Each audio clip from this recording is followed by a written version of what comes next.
যত ইস্তেগফার হতে পারে এর মধ্যে সবচেয়ে শ্রেষ্ঠতম ইস্তেগফার নাম কি? কথা কন।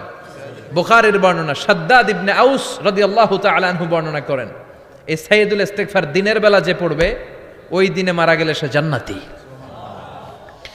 এই সাইয়্যিদুল ইস্তেগফার রাতের বেলা যে পড়বে ওই রাতে যদি ইন্তেকাল হয় ওই লোকটা জান্নাতি।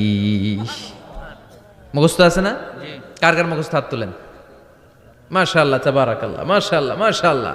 আর যাদের নাই তাদের হোমওয়ার্ক, তাদের আল্লাহুম্মা আনতা রাব্বি লা ইলাহা ইল্লা আনতা খালাকতানি ওয়া আনা আবদুক ওয়া আনা আলা আহদিকা ওয়া ওয়া'দিকা মাস্তাতা'তু আউযু বিকা মিন শাররি মা সানা'তু আবুউ লাকা বিনি'মাতিকা আলাইয়া ওয়া আবুউ লাকা বিযামবি ফাগফিরলি ফাইন্নাহু লা ইয়াগফিরুয যুনুবা ইল্লা আনতা।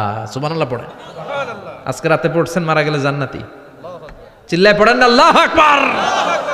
এজন্য বিশ্বনবী বলেন, আমার আগের গুনাহ মাফ, পরের গুনাহ মাফ, তারপরেও প্রতিদিন আমি 70 বার তওবা ইস্তেগফার পড়ি। আজকে থেকে পড়তে রাজি আছেন তো?